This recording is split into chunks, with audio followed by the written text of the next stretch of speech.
झारखंड के डुमरी उपचुनाव के जो सुबह से वोटिंग चल रही थी वो अब समाप्त हो चुकी है। आपको बता दें कि इस बार महिलाओं की किस्मत एक तरफ दांव पे है तो दूसरे तरफ महिला वोटरों ने निर्णायक मतदान किया है। सुबह से ही झमाझम बारिश के बीच महिला वोटर मतदान केंद्र पर मुस्तैद दिखी, उनकी कतारें दिखी। हालांकि तकरीबन 350 मतदान केंद्र डुमरी विधानसभा के उपचुनाव में बनाए गए थे। इलेक्शन कमीशन के तरफ से जो जानकारी निकल के सामने आ रही है वो शाम 5 बजे तक 59.55% के आसपास मतदान हो चुका है।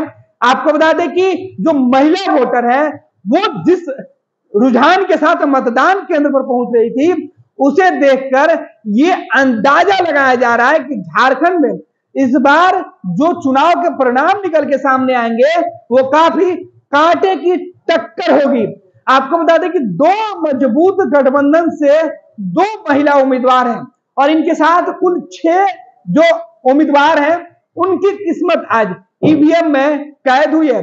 झारखंड के डुमरी विधानसभा के उपचुनाव से जुड़ी ये ताजा अपडेट निकल के सामने आ रही है, जहां नक्सल प्रभावित इलाकों में भी शांतिपूर्ण चुनाव करा लिया गया। चुनाव संपन्न हुआ। आपको बता दें कि जिस तरीके से डुमरी विधानसभा चुनाव को लेकर रणभेदी बजी थी तभी से सियासत तेज हो गया था। एक तरफ इंडिया गठबंधन के नेता इस चुनाव को अपनी पहली अग्नि परीक्षा मानकर चल रहे थे। जेएमएम और हेमंत सोरेन के लिए यह प्रतिष्ठा की सीट बनी हुई थी, तो दूसरे तरफ इस विधानसभा में बीजेपी के नए प्रदेश अध्यक्ष बाबूलाल मरांडी के लिए यह पहली करो या मरो की स्थिति थी, क्योंकि इस बार गठबंधन के तहत जो है वो आजसू के जो उम्मीदवार हैं वो वहां पर चुनाव लड़ रहे थे, लेकिन बीजेपी ने पूरा दमखम दिखाया है इस सीट पर। लगातार कई रैलियां की गई, कई जनसभा को बीजेपी के नेताओं ने संबोधित किया, एनडीए गठबंधन के लोगों ने संबोधित किया। तो दूसरी तरफ इंडिया गठबंधन के स्वरूप बनने के बाद हेमंत सोरेन देश भर में घूम रहे हैं। उनके लिए यह अग्नि परीक्षा थी कि हेमंत सोरेन किस तरीके से इस सीट पर जो जीत है उसे बरकरार रखे। ये जो है मंत्री जगन्नाथ महतो के निधन के बाद जो सीट खाली हुई थी उस सीट पर उनकी पत्नी को हेमंत सोरेन ने उम्मीदवार बनाया था। हालांकि उनको उम्मीदवार बनाने से पहले ही उन्हें हेमंत सोरेन सरकार के मंत्रिमंडल में शामिल कर लिया गया था। तो जाहिर सी बात है कि हेमंत सोरेन के मंत्री की प्रतिष्ठा इज्जत दांव पे लगी हुई है। आपको बता दें कि डुमरी विधानसभा का उपचुनाव तय करेगा आने वाले 2024 के जो लोकसभा का चुनाव होना है उसकी पूरा दशा और दिशा इस चुनाव परिणाम से तय होगा। आपको बता दें कि झारखंड में जेएमएम के लिए उपचुनाव के नतीजे हमेशा चौंकाने वाले रहे हैं। पिछला उपचुनाव की चर्चा कर ले, जहां हेमंत सोरेन को बड़ा झटका लगा था। उपचुनाव में करारी शिकस्त मिलने के बाद हेमंत सोरेन के सामने इस बार बड़ी चुनौती थी, क्योंकि इस बार सरकार के अंदर उनके मंत्री चुनाव लड़ रही है। जाहिर सी बात है कि आजसू गठबंधन की तरफ से जो महिला उम्मीदवार है, तो दूसरे तरफ हेमंत सोरेन यानी जो महागठबंधन और इंडिया गठबंधन उनके तरफ से भी महिला उम्मीदवार हैं। दोनों महिलाओं के बीच जो 1,27,28,000 के आसपास जो महिला वोटर है वो तय करेंगी कि उनका विधायक कैसा होगा, कौन होगा डुमरी विधानसभा का उपचुनाव जीतने वाला। अगर सबसे बड़ी बात है कि डुमरी विधानसभा का उपचुनाव जीतने वाला जो उम्मीदवार होगा उनमें से एक का मंत्री बनना तय है, क्योंकि पहले से ही हेमंत सोरेन ने अपने पार्टी के उम्मीदवार जिसको मैदान में उतारा है वो मंत्री है। अगर वो चुनाव जीतती हैं तो वो कंटिन्यू कर जाएंगी, चुनाव हार जाएंगी तो हेमंत सोरेन के मंत्रिमंडल से एक सदस्य कम हो जाएंगे।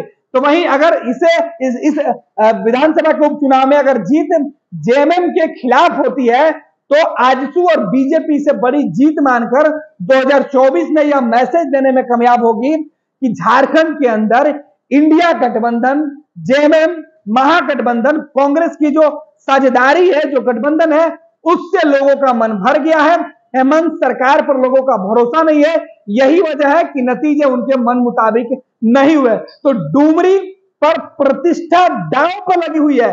डुमरी विधानसभा का उपचुनाव के परिणाम यह तय करेगा कि झारखंड में किसकी जनता सुनती है, क्योंकि इस उपचुनाव के पहले हेमंत सोरेन की जो सरकार है उसने कई अहम फैसला लिया था, जिन फैसलों को लेकर झारखंड में दो धड़े में लोग बटे हुए हैं।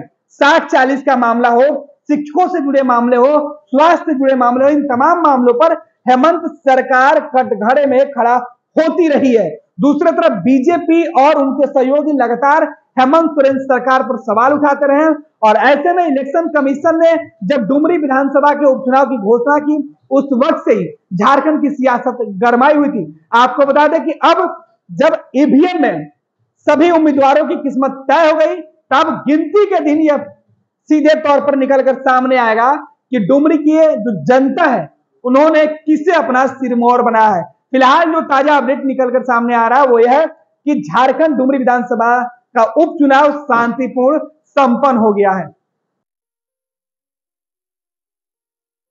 ये लो मुंह मीठा करो, आज मैंने अपना जॉब छोड़ दिया, अब हम पूर्णिया वापस जाएंगे। जॉब छोड़ दिया है?